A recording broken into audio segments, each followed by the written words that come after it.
Signs from above. Marcus Manulius and the threads of the Zodiac. Reconstruct Rome 44 BC. Reconstructing the ancient sky is a merely an astrological curiosity. Historical accounts of eclipses, such as the one preceding of the Battle of Gaugamela, are absolutely indispensable when calibrating modern models of the long-term fluctuations of the Earth's rotation.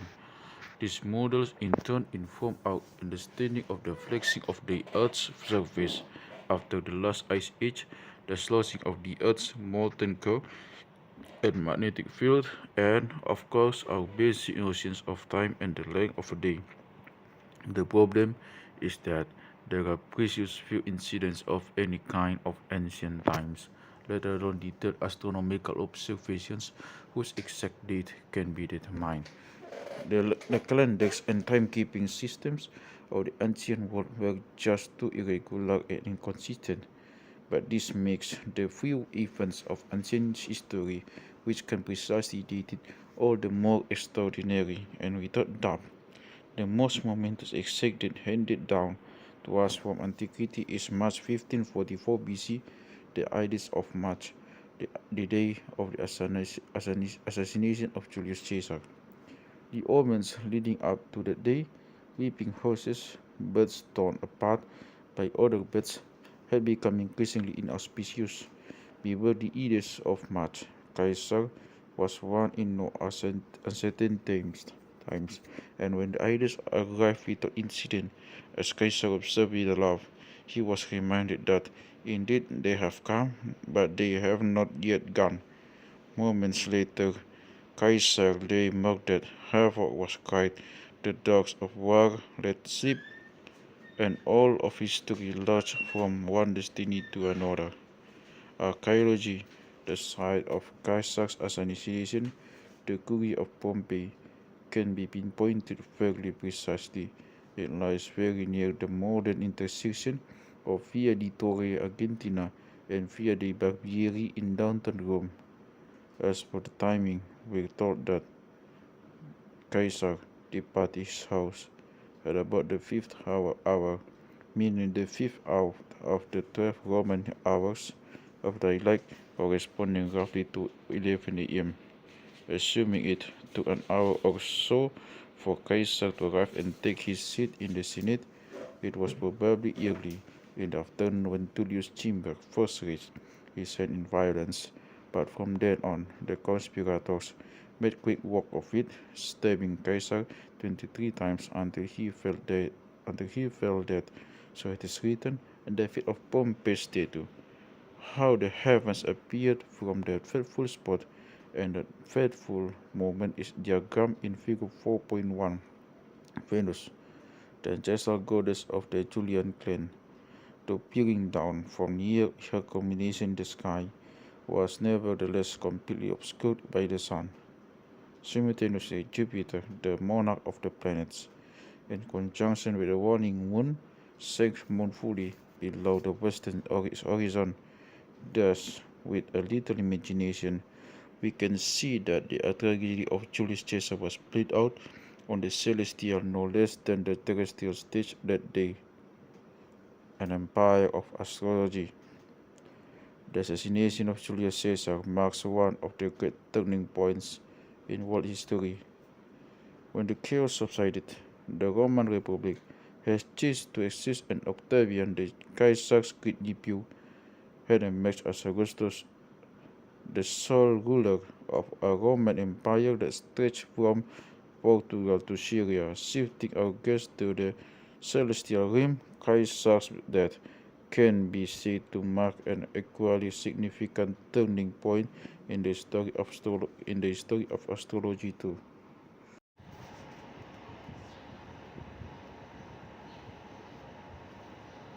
For starters, in his office role as Pontifex Maximus, or Roman High Priest, Caesar was able to radically overhaul the Roman civil calendar.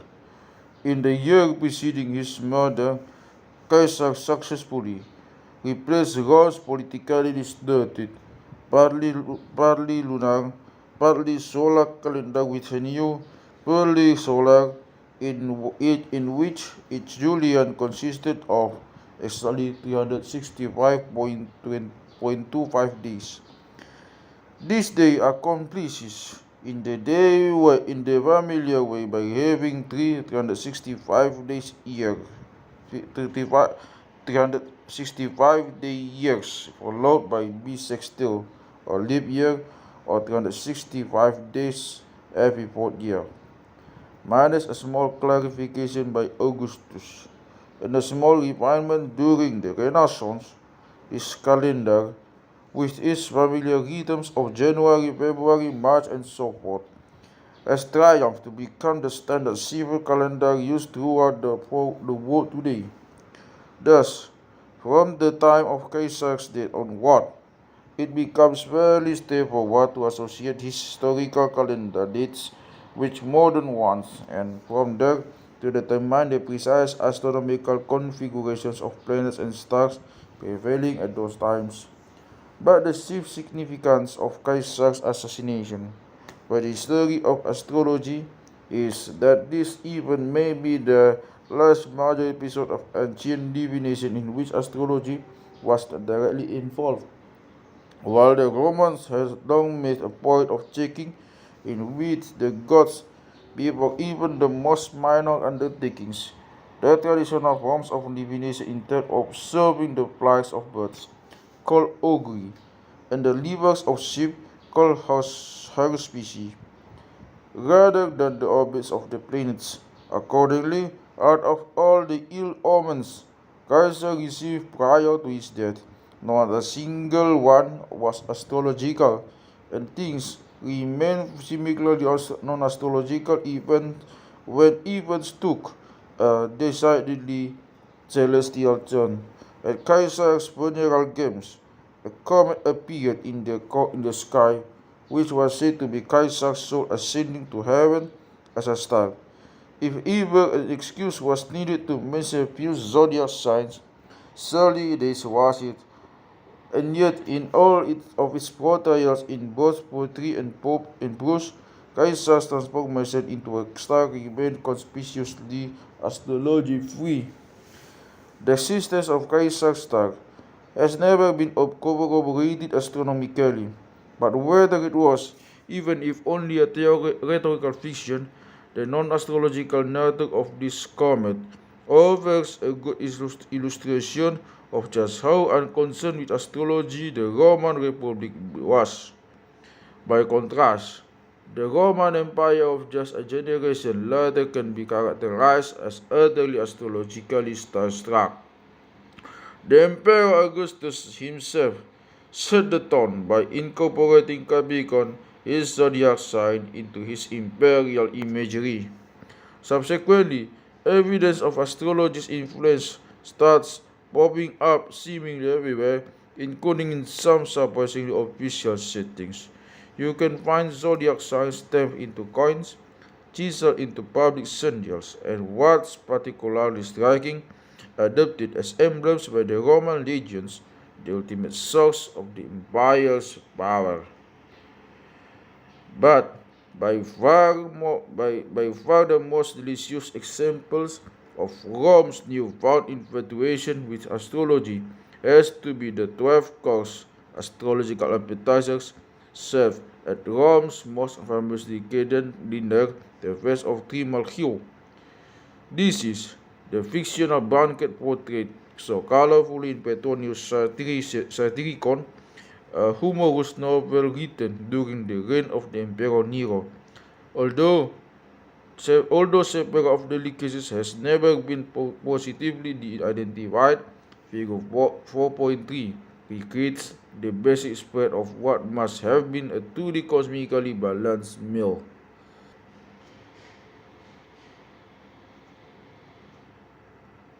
THL, Arcellus, and Son, and astrologers.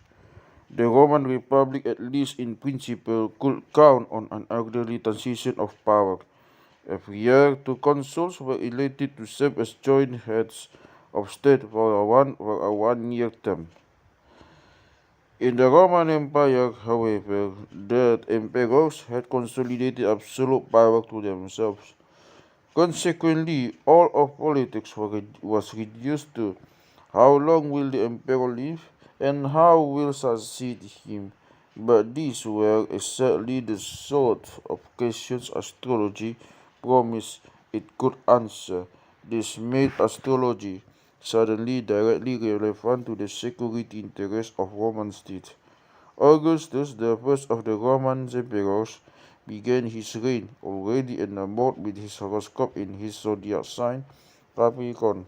Perhaps he initially regarded it as nothing more than a good luck charm.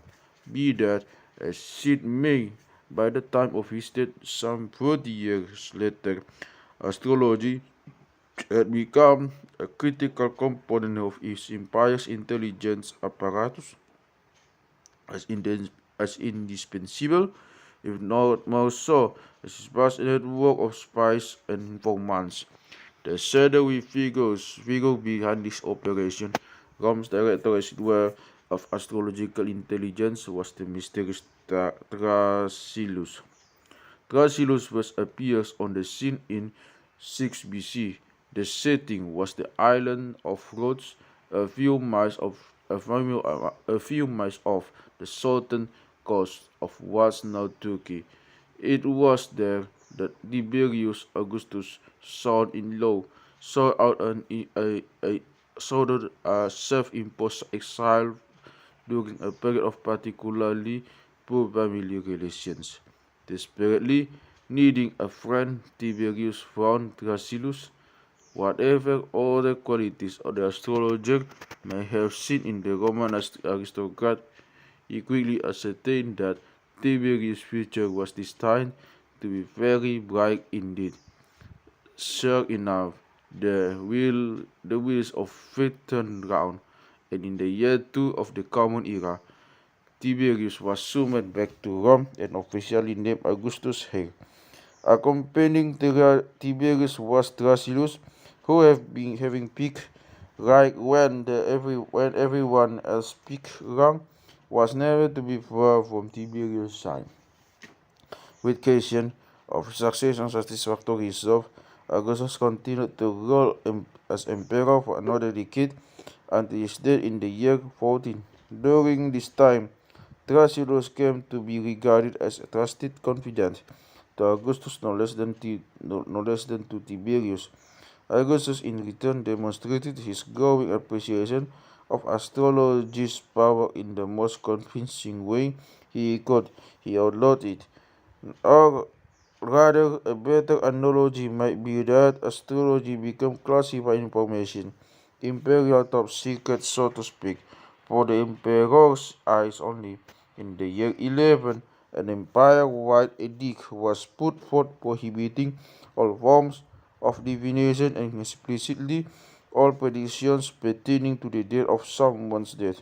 Simultaneously, Augustus made public his own horoscope, thereby signaling that astrological technology would henceforth to be regarded as the exclusive purview of the Roman state. And no less importantly, by publishing his horoscope, Augustus could demonstrate to his astrology-minded opponents that he wasn't destined to expire just yet.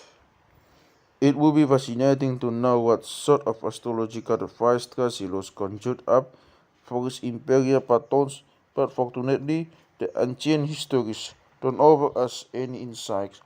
We do know, however, that Thrasyllus was well honored for his skill. Incredibly, he and his son and successor Balbillus were able to maintain their position as imperial astrologers for a combined period of over 75 years. Together, they served all the Julio-Claudian emperors from Augustus to Nero, with the prudent exception of Caligula. After Nero's first suicide and the brief civil war was that followed, Babylon's predictive powers remained so highly esteemed that he was called back into service by Vespasian, the first emperor of the Flavian dynasty. On top of all this, Balbillus is known to have accompanied Emperor Claudius on his invasion of Britain to have served as head of the Library of Alexandria and to have appointed provincial governor of Egypt in an absolutely astounding political career for a professional astrologer. They not only survived the assassinations, expulsions, and palace intrigue of the Imperial Roman court, whose ruthlessness is well known to any fan of TV ministries such as Rome or Claudius, but to have treat Astrasilus and Balbillus said is just astonishing. It's most easier to believe that they really could create a star than that somehow breathed through the first century of the Roman Empire with only their wits with and a smile. One last tidbit, just for fun. Trallius Thrasyllus evidently has at least one hobby outside of astrology, since he is reputed to have been the editor who finalized the order of grouping of Plato's dialogues. This means that Thrasyllus' preferred arrangement is the one in which Plato dialogues are still taught today. Combine this with the idea that any number of the decisions made by Augustus or Tiberius, each in his turn the most powerful man in the world, could have been swayed by Thrasyllus' advice, and it may be that the influence of this obscure astrologer of our modern world is much greater than anyone suspects. Of course, we have no way of ever really knowing. Then again, that's probably just as Thrasyllus would have wanted it. The poetry of heaven. It's a long way from the earliest Babylonian horoscopes to the secret councils of the Roman emperors. How did we get here? The historical record of astrology's handoff from Babylon to the Greco-Roman world is pretty hazy, but a handful of names has been preserved.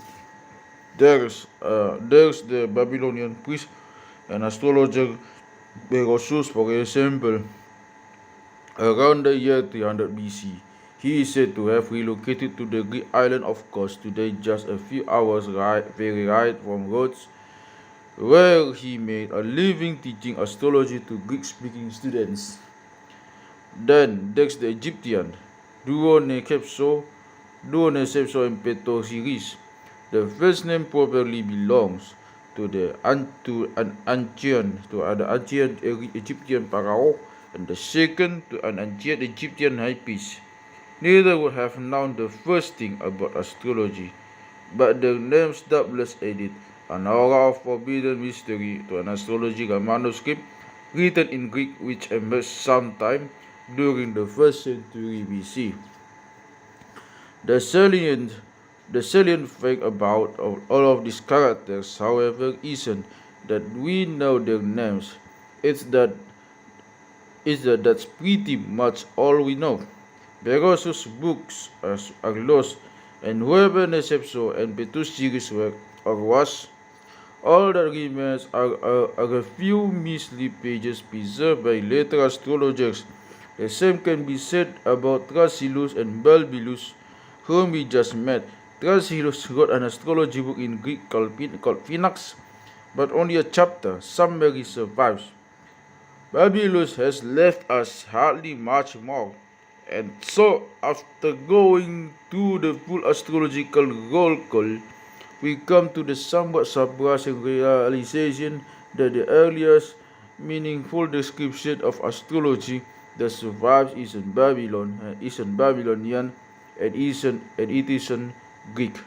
Instead, it's a really lovely Latin poem named Astronomica, authored by a certain Marcus Manulius around the year 15 of the Common Era. Now, despite my interest in Roman science and Roman science, I have to confess that I never read the Astronomica before. It's rare to find anyone who has, but this prompts my next confession. Discovering the Astronomica has, for me, been one of the most delightful surprises of this entire project. I never appreciated the poem's significance. Historically, I definitely was expecting to find it such a charming read. Certain passages channeling the ecstasy of studying the night sky are quite breathtaking, and the poem often reads like a beautiful love letter to science. These things I wish to carry up to the stars with red divine, not in the crowd, not for the crowd. Do I compose my song, but alone, as if speeding atop an empty world. And free, I'll guide my chariot, no one blocks me. Our sticks a circles on a common road. No, I shall sing for the sky to know, for the stars to wonder, for the universe to rejoice in the songs of its sport, and maybe for those, the smallest god in the world, whom the heavens have not begooded, acknowledge of themselves and their sacred path. What is Astronomica? What is the Astronomica? For starters, it's a very sample of what's known as a didactic or instructional poem. Why the third of teaching? See, quantum mechanics using a textbook written entirely in haiku sounds like an exceptionally bad idea, albeit possibly very entertaining. Poetic science books had a proud tradition in antiquity. Chapter 3, for example, we mention the phenomena of Aratus, a Greek poem from around 250 BC, which surveyed the celestial sphere in verse. Overtones of Aratus can be heard throughout the Astronomica, much closer in time and spirit. However, it is Lucretius on the nature of things from around 50 BC, to which Astronomica is, in many ways, a reply. The dwelling poems of Lucretius and Manulius were written to explain the physical foundations of the dwelling philosophies. Each describes a universe governed not by the whims of the gods, but by the laws of nature. Yet that's about where the similarities end. Lucretius' universe, actually the universe of his spatial guru Epicurus, was infinite and eternal, like an ancient fiction of John Lennon's Imagine. There was no heaven, or hell, or life after death to vex us mortals. All natural processes were brought about us by atoms moving through the void of space according to the laws of physics. Fascinatingly, these laws subjected the atoms to random, almost quantum mechanical swerves deemed necessary to conserve the idea of free will. Manulius, meanwhile, was an adherent of Epicureanism's great philosophical rival, Stoicism. Rejecting a world of mindless atoms, the Stoic universe was constructed according to a divine and intelligent plan, with everything subject to the laws of fate. Fata regum orbem, secta stan omnia lege, as Manulius put it. Fate rules the world, and by fixed law does everything stand. Because the Stoic universe was entirely predestined, it was also, therefore, entirely predictable, provided, of course, that you knew how to read its signs. In principle, these signs were everywhere, although the sky presented an especially conspicuous showcase. While a Stoic need not have swallowed astrology in all of its particulars, in practice, the two were so closely linked in the insistence of fatalism that it's not much of an exaggeration to label astrology as simply Stoic astronomy. Lucretius and Manulius are like the call and response of a cosmological duel played out with competing poems. So it's a bit surprising that Manulius is so utterly obscure, while Lucretius is, as far as Roman poets go, actually quite famous. His story snub Ottomanius seems even crueler when one considers that his philosophy, Stoicism, was significantly more widespread than Lucretius' Epicureanism, which in fact was much despised for its atheism. And yet, one need look far for a reason why Manulius is more widely read. In fact, it's a reason he himself acknowledges. Manulius' subject matter Astrology is exceptionally technical, which is to say mathematical. While it's often impressive to see how Manulius can explain complex topics such as ecliptic rising times, or imperfect poetic meter, it can also be downright exhausting to follow. Yet, there's still deeper irony to the divergent fates of Lucretius and Manulius. To the modern reader, Lucretius' atomism seems centuries ahead of its time, but was an enlightened metaphysics without the physics to back it up. It's nothing but a lucky guess. Is that the spirit of analyzing the world mathematically, the spirit embodied in Manuel's form? It's what actually empowered science to move forward. That this advance will ultimately leave Manuel's behind should cheapen in our modern eyes the beauty of his love for studying the stars. Zodiac first impressions.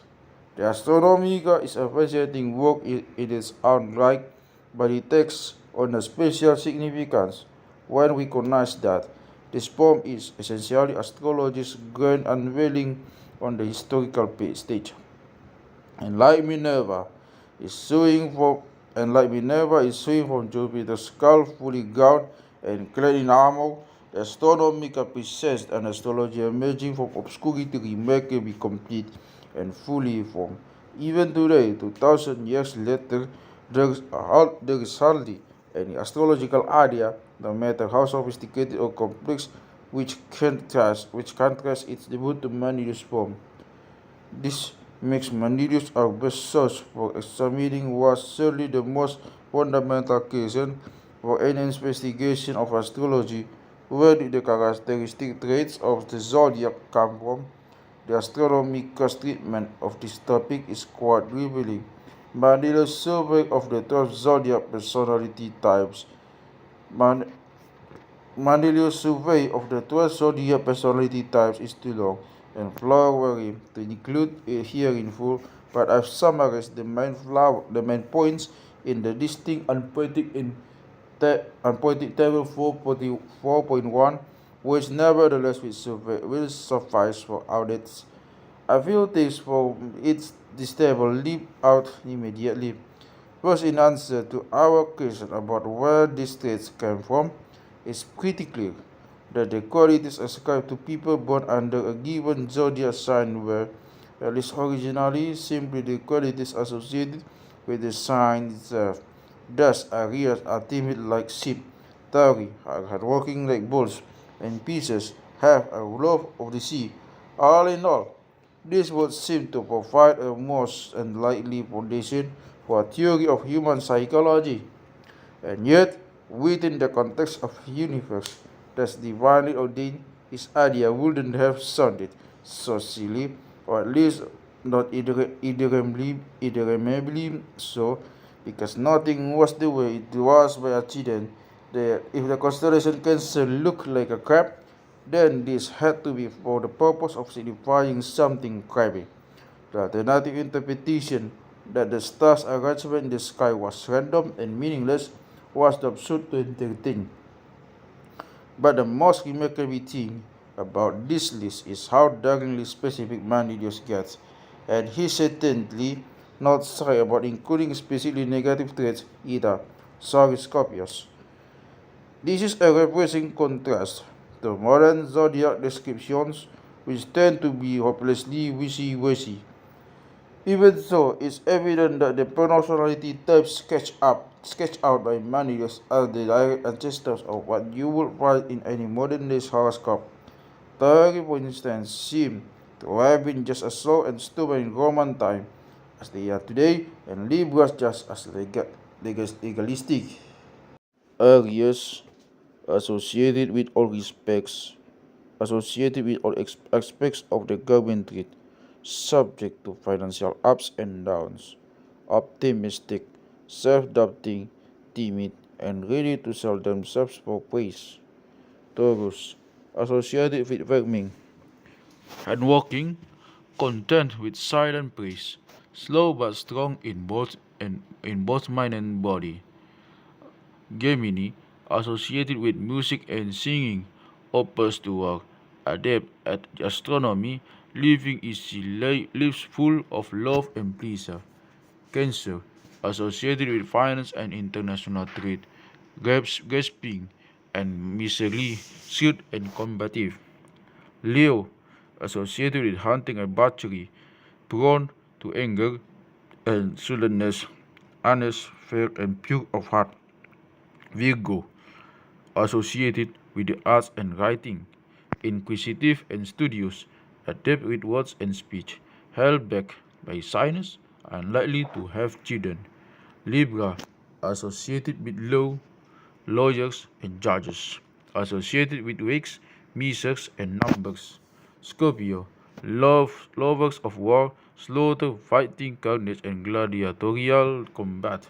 Sagittarius, associated with an profession that requires a mastery over animals, such as chariot driver or shepherd, physically and mentally strong and swift, untiring in spirit. Capricorn, associated with professions involving fire, such as a metalsmith or baker, restless and indecisive, prone to amorous indiscretion when young. Aquarius, associated with professions involving water, such as landscaping and hydraulic engineering, gentle and sweet, neither desirous of wealth nor likely to obtain it.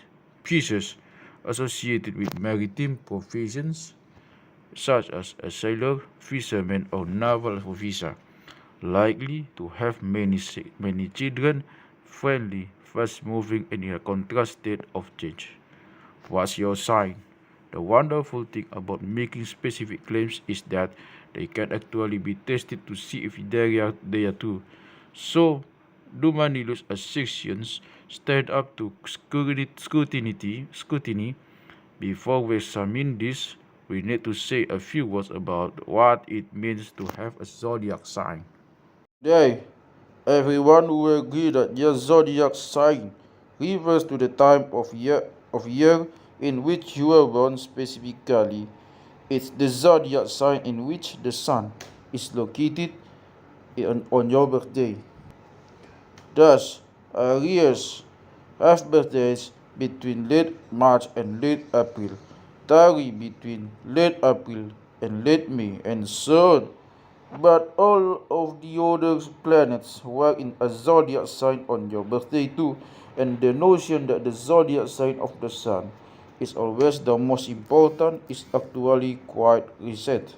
In fact, this practice only became prevalent in the 20th century when it was found that sun sign astrology provided a suitably simple yet simply compelling format for newspaper horoscopes. Ancient astrology, however, was a bespoke art, with each horoscope finely tailored to find its individual owner. To give an especially prominent example, the Emperor August, the proud Capricorn, as we have seen, was born on September 23, 63 BC. Note that while the month of August was indeed the name in honor of Augustus, contrary to common opinion, this was not because of his birthday. By today's conventions, therefore, Augustus really ought to have been a Virgo. So why then was he a Capricorn? The truth is, no one knows. In general, ancient astrologers tended to emphasize the zodiac sign rising above the eastern horizon at the hour of birth rather than the sun sign. But since Augustus was born a little before sunrise, his rising sign would have also been Virgo. Some commentators have suggested that because Augustus was born at night, his horoscope was actually ruled by moon. Yet another possibility is that Capricorn referred not to the time of his birth but to his conception. These considerations offer a glimpse of how much more complex and personalized ancient astrology could be when compared to the popular astrology of today. Far from providing just a sun and dawn horoscope, the goal of the ancient astrologer was to predict the entire sequence of someone's life. In Manulius' time, the most cutting-edge procedure. For doing this, a procedure in which Thrasyllus and Balbillus were regarded as the unrivaled masters and third in identifying two key points on a birth horoscope: the starter and the destroyer. As time elapsed from the moment of birth, the destroyer revolved along with the heavens toward the starter's original position, all the while shooting evil rays at it. When the destroyer finally reached the starter, it was game over. That the number of hours and minutes it took for the destroyer to reach the starter was then converted to the number of years and months the individual expected to live. It's pretty obvious why such a highly involved procedure, which has to be carefully customized to each individual, will never be suited for a mass distribution medium like a newspaper or a magazine. On the other hand, I am pretty convinced it will make a thoroughly fascinating, if not potentially terrifying, board game.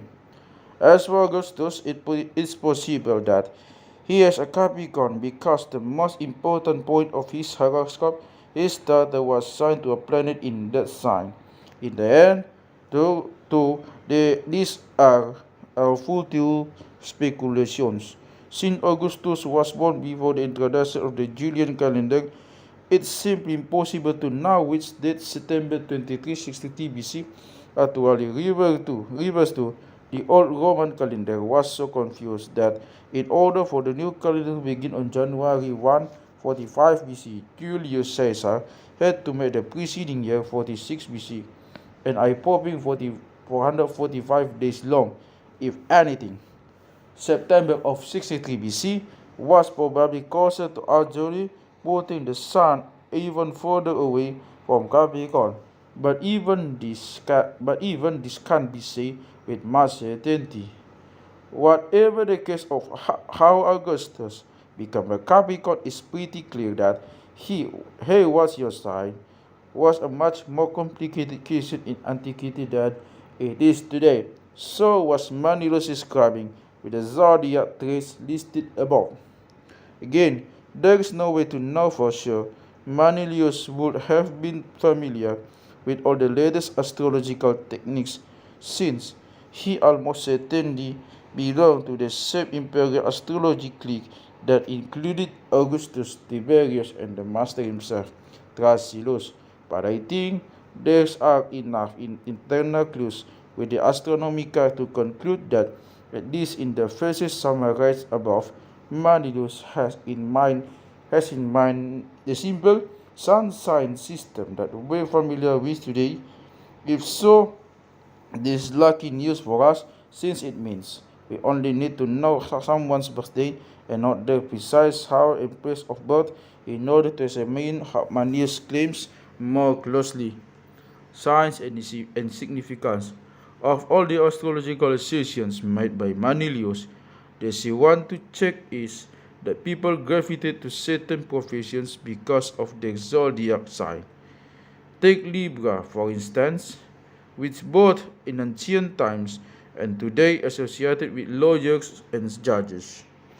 Among the distinguished Jews, then, can we expect to find a disproportionately high number of Libras? How about the justices of the United States Supreme Court? For John Jay, nominated by George Washington in 1789, to Brett Kavanaugh, nominated by Donald Trump in 2018. There have been a total of 114 individuals appointed to the U.S. Supreme Court. Of these 113, all except for the curious obscure James Morvain, have birthdays that arguably will really be known. The chart in Figure 4.4 tallies the zodiac signs of these 113 justices. This court, called a histogram, takes into consideration that the start dates of the zodiac signs change a little every year, and that several of justices were born prior to 1752, when England and its American colonies switched from Julian to Gregorian calendar. What can we read from such a chart? Well, if there is a correlation between Libras and Judges, our sample certainly doesn't show it. And there is no use blaming the precision of the equinoxes either, since at most this would have just shifted the results over by one sign. Oddly enough, though there does seem to be a suspiciously large number of pieces. Does this even mean? Does this mean anything? It's hard to tell just by looking at figure 4.4. So how then are we to judge our histogram of judges? This is actually a textbook case where a statistical inference test of the sort we introduced in chapter 1 can provide some much needed clarity. In fact, we can use one of the very first statistical tests ever devised, called Pearson's chi-square test, which may be familiar to those who have taken a college-level laboratory course. Pearson's test, which he refined throughout the 1890s, was initially applied to assess the values of coin flips, dice rolls, and famously the roulette tablets of Monte Carlo, which he discovered weren't fair at all, in the amazing way in which mathematics often reveals that two seemingly dissimilar problems are actually the same. It turns out that our zodiac conundrum is mathematically identical to Pearson's question about the fairness of dice.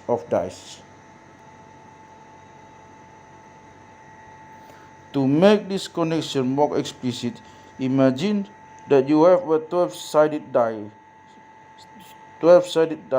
of the sort that you can purchase at any game or puzzle store, that you've rolled it 113 times, one for each of the 113 judges in our sample. If die is fair, we would expect that we would expect the rolls to be evenly distributed over the 12 possible outcomes, yet we also know that each roll is random, so we don't expect the counts to be exactly the same. But how skewed that the cards get before we should start to worry that the die is loaded. This is entirely equivalent to the question of how lopsided our history of zodiac signs can be before we should start to suspect that some signs are disproportionately more likely to appear than others. Pearson's chi-square test provides a simple check. First, we compute what's called Pearson's chi-square statistic, denoted by chi-squared and pronounced chi-squared. In our example, the expected count for each category is simply 113 judges divided evenly by the 12 possible zodiac signs, or 9.42 judges per sign. This is a rather unphysical number of judges, to be sure, though one that is of no concern to the statisticians. The actual measured counts for each zodiac sign can be read directly off the histogram, following the formula we have. Evidently, the closer the measured counts are to the expected 9.42 judges per sign, the smaller our chi-squared statistic will be, and the more lopsided our sample is, the larger our chi-squared statistic will be. So where does our result 10.06 fit in? The second step of Pearson's chi-square test is to compare this number against the distribution of all possible outcomes. In practice, this entails simply consulting a table of critical values. For an experiment set up like ours, when there are 12 possible outcomes, it turns out that the chi-squared statistic would need to be at least as high as 20 before we might suspect that something is a bit off. And the keyword here is might, since values bigger than 20 are still expected to occur 5% of the time, even in data sets whose underlying distribution is perfectly uniform. If our chi-square statistic were that high, we'd definitely want to examine some additional data to figure out what's going on. But a value like ours, which is well below the threshold for significance, is pretty much the statistics way of saying, move along, there is nothing to see here. In other words, regardless of how our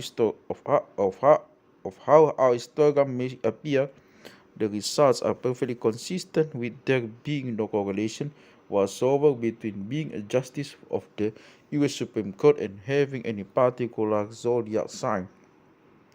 This is a reassuring result. It would be bizarre and downright unfair if a job systematically favored some people over others simply because of when often they were born during the year.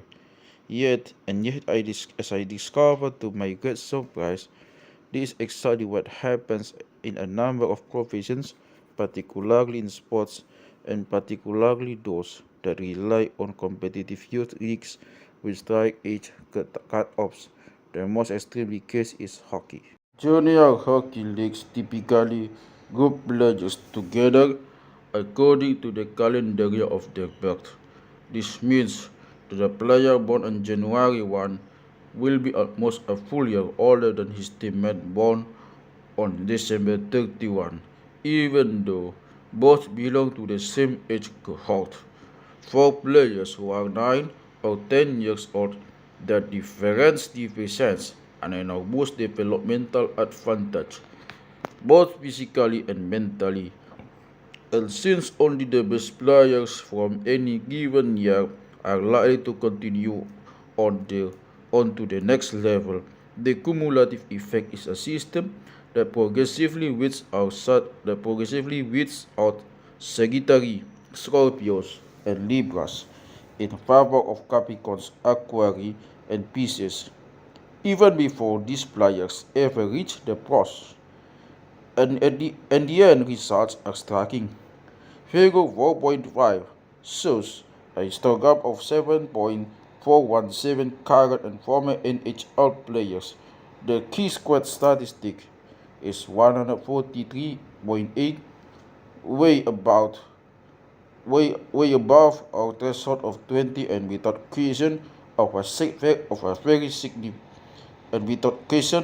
very significant departure from uniformity.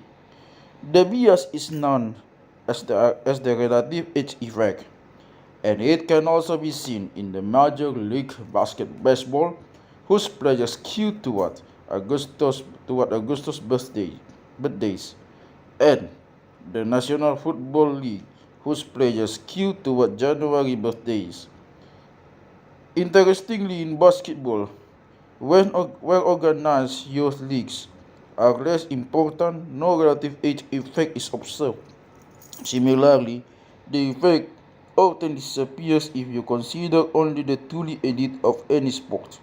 For instance, among the more than 1,200 individuals who have played for England's national football soccer team since 1872, Libra is the most common zodiac sign, but with a chi-square statistic of only 16.7, this disparity can be considered anything out of the ordinary. Does the relative age effect show up anywhere outside of sports? The school year in most places has a full cut-off, and some studies claim a bias can be found in academic achievement, job success, and a whole host of other metrics which ripple down through our lives. If so, then the effect is a small one. There are, to be sure, sophisticated statistical techniques that can be used to tease out small effects from data, but the results tend to be less persuasive. Personally, whenever I want to make a point with data, I try to keep in mind the maxim that if you need to use statistics, you probably should have designed a better experiment. In other words, for a truly compelling result, the data should tell their own story, one that leaps from the page without any complicated analysis. This is a good way to introduce what I think is one of the most surprising and astonishing astrological results of all. It's not just a few professions, but our entire species which exhibits an even distribution of zodiac signs. Figure 4.6 shows this in a histogram of more than 85 million US births recorded from 1994 to 2014. The data display an almost perfect, one might even say beautiful, sinusoid pattern that rises and falls from Leo to Capricorn. Remarkably, you don't get nearly so smooth a curve if you group the data by month. The calendar months are too choppy in their lengths and perhaps not arrive as naturally throughout the year as the zodiac signs, which are pinned to the solstices and equinoxes. It's only when the data are arranged astrologically that the story comes across so clearly. And what this story reminds us is that in spite of our modern technological lives, we are still creatures of the seasons turned to the rhythms of sun, creatures with a slight but unmistakable preference for having babies in the summer and evidently for making them in the fall. In the end, then, it seems that Manulius was onto something when he suggested that certain professions are linked with the zodiac. He appears to have been all wrong about the particulars, though including when it comes to sports. For instance, a sample of 977 Olympic sailing medalists shows no correlation. Chi square equals 6.8 with Pisces or any other zodiac sign.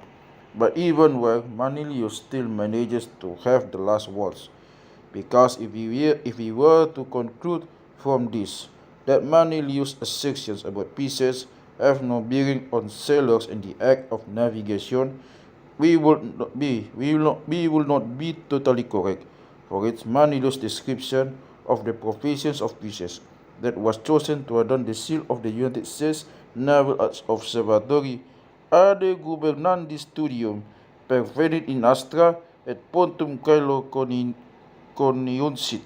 Then too the pilots care, the stars are scaled, and sky with ocean joined. In other words, the institution that publishes each year's nautical and astronomical almanacs and which maintains the master clock from the entire GPS satellite navigation system has this entire time been operating under the subtle influence of an obscure ancient Roman astrologer.